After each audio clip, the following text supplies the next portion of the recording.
The governor of Minnesota is former Democratic Congressman Tim Walz.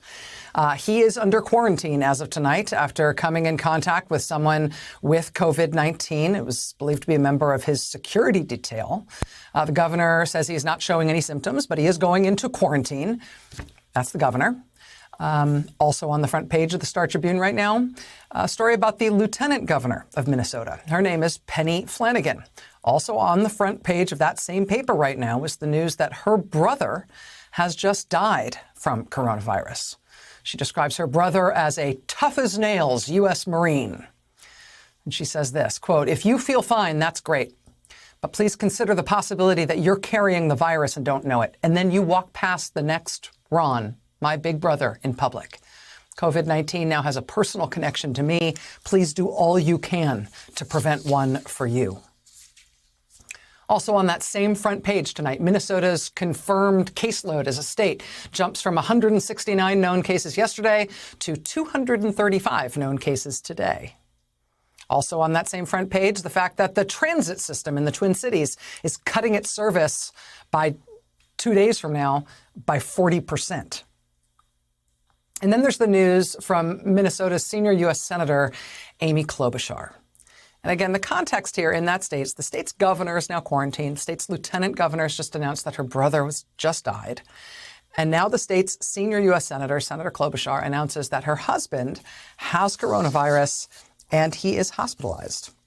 Quote, "I have news that many Americans are facing right now. My husband, John, has the coronavirus. We just got the test results at 7 a.m. this morning." She says, quote, "John started to feel sick when I was in Minnesota and he was in Washington, D.C. And like so many others who have had the disease, he thought it was just a cold. Yet he immediately quarantined himself just in case and stopped going to his job teaching in Baltimore. He kept having a temperature and a bad cough. And when he started coughing up blood, he got a test and a chest x-ray, and they checked him into a hospital in Virginia because of a variety of things, including very low oxygen levels, which haven't really improved. He now has pneumonia and is on oxygen, but not a ventilator.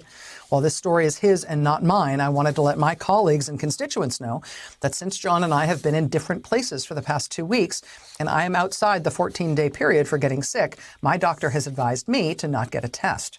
As everyone is aware, there are test shortages for people who need them everywhere, and I don't qualify to get one under any standard. While I cannot see him, and he is, of course, cut off from all visitors, our daughter Abigail and I are constantly calling and texting and emailing. We love him very much and pray for his recovery. He is exhausted and sick, but a very strong and resilient person.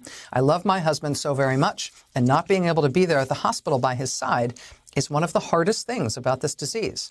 I hope he will be home soon. I know so many Americans are going through this and so much worse right now. So I hope and pray for you, just as I hope you will do for my husband. Meanwhile, I'm working in the Senate to get help to the American people." That announcement today from U.S. Senator and until recently Democratic presidential candidate Amy Klobuchar, joining us now live from D.C., where she has stayed at work as the Senate tries to pass a bill to mitigate the economic collapse caused by this virus. Senator Klobuchar, thank you so much for making time to be here tonight. Well, thank you, Rachel, and thank you for mentioning my good friend Peggy Flanagan, whose brother so tragically died. And I think one of the things about this happening to me and to so many others is it's going to happen to every family. It's going to happen to everyone, whether it is a friend or your grandpa. And one of the things you find out when this happens, which Peggy knows too, is you can't go and visit your loved one. I would love to be at my husband's side right now. But instead I'm with you, which is fine, on this show. But it is so hard because you want to talk to the doctor and be there. You want to see what the oxygen levels are. You want to bring flowers, and you can't do any of that. And that's going to happen to everyone because visiting someone in the hospital makes it so much worse because you can pick up the disease or spread it to other people. And if my husband hadn't did what he did, he literally went into the apartment and never left except to get groceries and was very careful. I think a lot of other people would have gotten sick from him. And I think that's one thing you learn from people that get sick, but it's also people that just have to stay in their houses and listen to the experts right now. I can't tell you how important that is. You said in your statement that he has had low oxygen levels and that he's in the hospital. He's getting oxygen. Can you give us any update on his condition and what you are, at least what his doctors are able to say about what they expect for his prognosis? Well, one of the things he had, which is so common, is he had over 100-degree temperature for 10 days. And it was really only when he coughed up the blood that he went to get the test, because we knew how hard it was to get tests. And then it took just, 5.5 days, like so many people have experienced, to get the results. And so that was this morning, and that's when we knew for sure. But all weekend, we thought that it was probably it. And so right now, he's still at that low oxygen level. He's still on oxygen, but we're just so glad that he hasn't gotten to the point of needing a ventilator. And so they're waiting to see what happens, because one of the strange things with this disease is it can just suddenly plummet. And of course, he's saying, I got to go teach my class remotely. I'm like, no.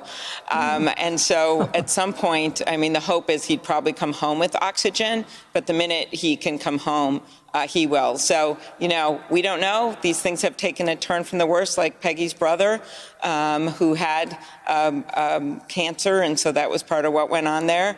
But there is a lot of other people that suddenly, for no reason, it takes a turn. So I am just hoping and praying for him like I am for so many people across the country.